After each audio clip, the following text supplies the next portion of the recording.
ಹಿಂದೂ ಧರ್ಮದಲ್ಲಿ ಪ್ರಾಚೀನ ಕಾಲದಿಂದಲೂ ತುಳಸಿ ಕೃಷಿಗೆ ಆಧ್ಯಾತ್ಮಿಕ ಹಾಗೆ ಆಯುರ್ವೇದ ಪ್ರಾಮುಖ್ಯತೆಯನ್ನ ನೀಡ್ತಾ ಬಂದಿದ್ದಾರೆ. ತುಳಸಿಗೆ ಒಳ್ಳೆ ಡಿಮಾಂಡ್ ಕೂಡ ಇದೆ. ಇನ್ ಕೇಸ್ ನೀವು 1 ಎಕರೆಯಲ್ಲಿ ತುಳಸಿ ಕೃಷಿಯನ್ನ ಮಾಡಿದ್ದೆ ಆದ್ರೆ 10 ಲಕ್ಷ ಸಂಪಾದನೆ ಮಾಡಬಹುದು. ಹೇಗೆ ಅಂತ ಗೊತ್ತಾಗ್ಬೇಕಾ? ಹೇಳ್ತೀವಿ. ತುಳಸಿಗೆ ಇತ್ತೀಚೆಗೆ ಸಿಕ್ಕಾಪಟ್ಟೆ ಬೇಡಿಕೆ ಇದೆ. ಯಾಕಂತಂದ್ರೆ ಸೌಂದರ್ಯ ವರ್ಧಕ ಆಗಿರ್ಬೋದು ಅಥವಾ ಔಷಧೀಯ ಪ್ರಾಡಕ್ಟ್ ಗಳಲ್ಲಿ ಇದನ್ನ ಹೇರಳವಾಗಿ ಬಳಸ್ತಾರೆ. ಇದರಿಂದ ತೆಗೆದಂತ ಎಣ್ಣೆ ಆಗಿರ್ಬೋದು, ಬೀಜ ಆಗಿರ್ಬೋದು, ತುಳಸಿಯನ್ನ ಔಷಧೀಯ ಉತ್ಪನ್ನ ಆಗಿರ್ಬೋದು, ಹರ್ಬಲ್ ಟೀ ಆಗಿರ್ಬೋದು, ಅರೋಮಾ ಥೆರಪಿಯಲ್ಲೂ ಕೂಡ ಯೂಸ್ ಮಾಡ್ತಾರೆ. ಸೊ ಹಾಗಾಗಿ ಈ ಕೃಷಿಯನ್ನ ನೀವು ಮಾಡ್ತೀರಿ ಅಂತಂದ್ರೆ 15 ಡಿಗ್ರಿ ಸೆಲ್ಸಿಯಸ್ ನಿಂದ 30 ಡಿಗ್ರಿ ಸೆಲ್ಸಿಯಸ್ ತಾಪಮಾನ ಇರಬೇಕಾಗತ್ತೆ. ಜೊತೆಗೆ 5.5 ರಿಂದ 7 ನಡುವೆ ಮಣ್ಣಿನ pH ಮಟ್ಟ ಇರಬೇಕು.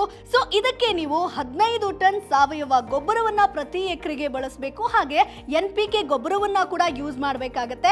ಸೊ ಅಷ್ಟೇ ಅಲ್ಲ, ಈ ಒಂದು ಕೃಷಿಯ ಖರ್ಚಿನ ಬಗ್ಗೆ ಮಾತನಾಡೋದಾದ್ರೆ ಜಮೀನು ಸಿದ್ಧತೆ 20,000, ಕಾಂಪೌಂಡ್ ಬೇಲಿ ಅಂತ ಬಂದ್ರೆ 10,000 ಬೇಕಾಗತ್ತೆ. ಜೊತೆಗೆ ಮಣ್ಣಿನ ಸಮತಟ್ಟು ಆಗಿರ್ಬೋದು, ಮೇಂಟೆನೆನ್ಸ್ ಆಗಿರ್ಬೋದು, ಅದಕ್ಕೆ 15,000 ಖರ್ಚು ಬೀಳುತ್ತೆ. ಜೊತೆಗೆ ಆ ಎಲೆಗಳನ್ನ ಕೊಯ್ಲು ಮಾಡಿದ್ಮೇಲೆ ಅದನ್ನ ಸ್ಟೋರೇಜ್ ಮಾಡಿ ಇಟ್ಕೊಳ್ಳೋದಕ್ಕೆ ನಿಮ್ಗೊಂದು ಶೆಡ್ ಬೇಕು, ಅದಕ್ಕೊಂದು 20,000 ಬೇಕು. ಅಂದ್ರೆ ಒಟ್ಟು 65,000 ರೂಪಾಯಿ ಖರ್ಚು ಬೀಳುತ್ತೆ. ಹಾಗೆ ಎಕರೆಗೆ ಸುಮಾರು 12,000ದಿಂದ 15,000 ಗಿಡಗಳು ಬೇಕಾಗತ್ತೆ.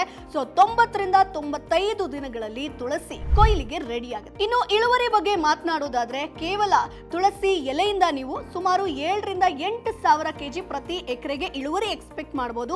ತುಳಸಿ ಎಣ್ಣೆ ಅಂತ ಬಂದಾಗ 10 ರಿಂದ 20 ಕೆಜಿ ಬರುತ್ತೆ. ಸೊ ಈಗ ಮಾರುಕಟ್ಟೆಯಲ್ಲಿ ತುಳಸಿ ಎಲೆಗೆ 100 ರಿಂದ 150 ರೂಪಾಯಿ ಇದೆ ಕೆಜಿಗೆ. ಜೊತೆಗೆ ತುಳಸಿ ಎಣ್ಣೆಯಿಂದ ನೀವು ಸುಮಾರು 45,360 ರೂಪಾಯಿ ಗಳಿಸಬಹುದು. ಅಂದ್ರೆ ಒಟ್ಟು ಆದಾಯ 10,95,360 ರೂಪಾಯಿ ಸಿಗುತ್ತೆ. ಇನ್ನು ನಿಮ್ಮ ಒಂದು ಬೆಳೆಗಳನ್ನ ಮೌಲ್ಯವರ್ಧನೆ ಮಾಡಬೇಕು, ಬೈ ಪ್ರಾಡಕ್ಟ್ಸ್ ಮಾಡಬೇಕು, 5 ಪಟ್ಟು ಹೆಚ್ಚು ಲಾಭವನ್ನ ಹೇಗೆ ಗಳಿಸಬೇಕು ಅಂತ ಗೊತ್ತಾಗಬೇಕಾ? ಈಗಲೇ ಬಾಸ್ವಾಲ್ ಆಪ್ ನ ಡೌನ್ಲೋಡ್ ಮಾಡಿ ಕೋರ್ಸ್ ನೋಡೋದ್ರ ಜೊತೆಗೆ ನೇರವಾಗಿ ಎಕ್ಸ್ಪರ್ಟ್ ಜೊತೆ ವಿಡಿಯೋ ಕಾಲ್ ಮಾಡೋ ಮುಖಾಂತರ ಕೂಡ ನಿಮ್ಮ ಪ್ರಾಬ್ಲಮ್ ಅನ್ನ ನೀವಿಲ್ಲಿ ಸಾಲ್ವ್ ಮಾಡ್ಕೊಳ್ಬಹುದು. ಸೊ ಚಾನೆಲ್ ನ ಬಯೋದಲ್ಲಿ ಲಿಂಕ್ ಇದೆ, ಅದನ್ನ ಕ್ಲಿಕ್ ಮಾಡಿದ್ರೆ ಬಾಸ್ವಾಲ ಆಪ್ ಡೌನ್ಲೋಡ್ ಆಗುತ್ತೆ.